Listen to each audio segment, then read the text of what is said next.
things that was characteristic of Marstons Mills, as is true in other parts of Cape Cod, is that in the 20th century, it became a place where there were several camps, day camps and overnight camps. And my first experience in Marstons Mills was in 1960 when I was a counselor at what was known as Camp Alpine, which is actually right behind where we're standing.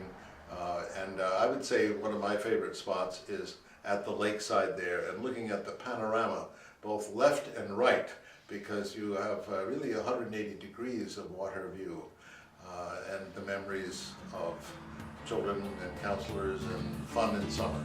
David Martin is the president of the Marstons Mills Historical Society. He, along with historian Jim Gould and past president Bob Frazee, gathered at the historic Burgess House in Marstons Mills to talk about the formation of the Historical Society and to look at the history of this unique village. It started about 31 years ago.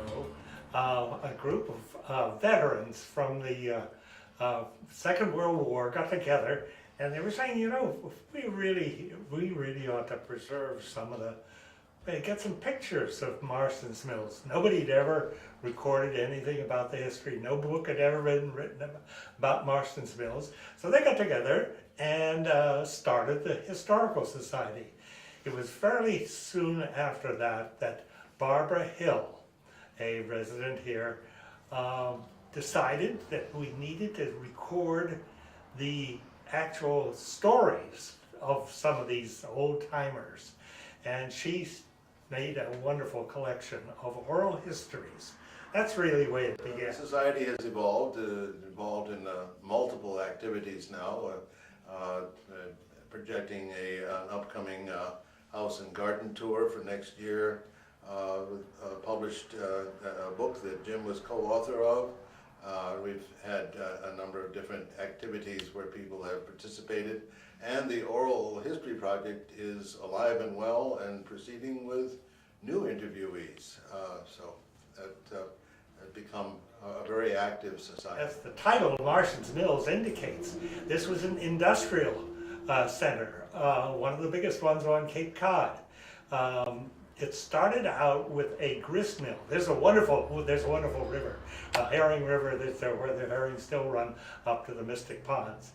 And so that was an attraction for a power source. So first there was a grist mill, and I'm talking about the 17th century, a grist mill set up by the town basically to grind the grain that was raised in all of the villages around. And then someone got the idea of putting in a actual power mill to produce cloth. And it's hard to believe with all of the trees we've got today, but most of this area was open space where the sheep ate all of the trees, all of the things that came up. And what do you do with all of the sheep's clothing after it is shorn? Then it has to be cleaned. If you can imagine what a sheep's wool might have on it, and mud and oil and grease and all of the nasty stuff. And how do you get that out of there? You have to use a fulling mill. So what a fulling mill basically is, you put the sheep's wool in a water trough.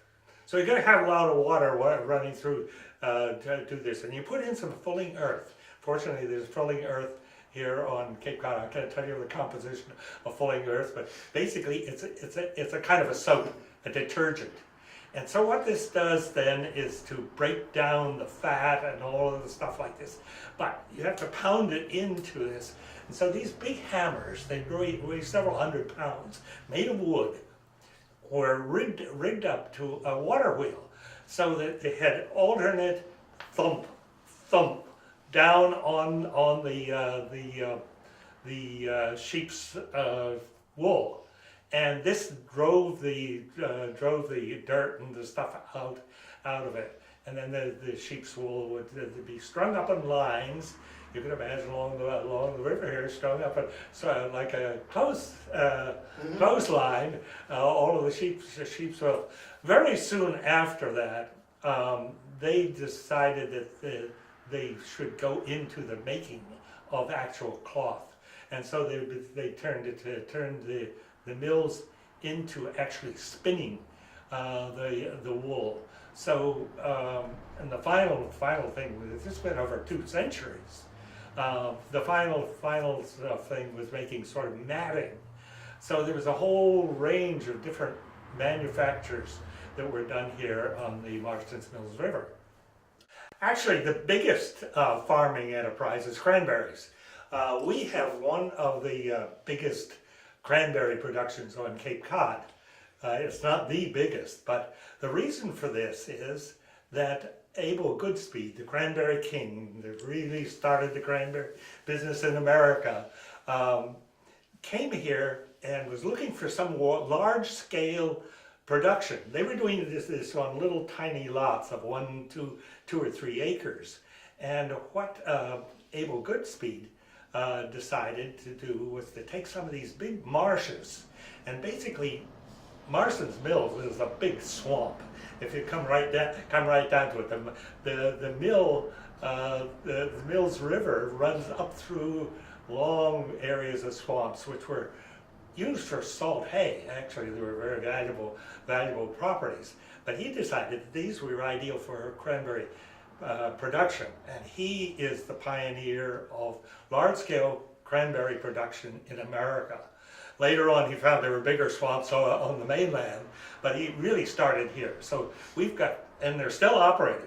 The Hamblin family, which is one of the oldest ones, runs the most of the cranberry bogs here. So it's a big production. Roger Goodspeed is credited to be the first white settler in Marstons Mills. He made his home along the river downstream of what's now known as Prince Cove. And what was then known as the South Sea, which is Nantucket Sound as it was called by the natives. And he was here with his family and began some of the first milling that was done on the river. And it was then called Goodspeed's Neighborhood. It was the first name for this village. And you'll find if you're visiting other villages, each one has had several names by which it's been known locally for different centuries. And ultimately, Roger's granddaughter, I believe it was, married a new arrival from the Boston area, Benjamin Marston. And he too became involved in the milling process on the river, and eventually the name of the town became Marstons Mills. And a lot of people are aware of that, but a few folks have never heard the story before. So that's a big part of our heritage, along with the obvious agriculture that supported the mills. One of the oldest buildings in Marstons Mills is the Ebenezer Goodspeed House, built somewhere between 1685 and 1710, which is over on River Road, still standing. And if you look at it closely, you'll notice it's not facing either of the paved roads, modern roads that it appears to be next to. And it actually is oriented towards an old road that isn't really used or in existence anymore, called Fuller's Road, back to the fulling mill. And Fuller's Road went from River Road and the site of the mills up to Fuller's Pond, which nowadays is known as Lovell's Pond. And if you look at the maps up through the COMM watershed, which is where this trench of a street went, it actually carried a lot of freight and cargo and a lot of industrial material back in the day. The Marstons Mills Airport is a large part of the village's history. It was founded in 1929 by a consortium of 4 or 5 private individuals from the region that had interest in early aviation. And within just a couple of years of that, was used routinely as a training field for military aircraft, especially in the summer season.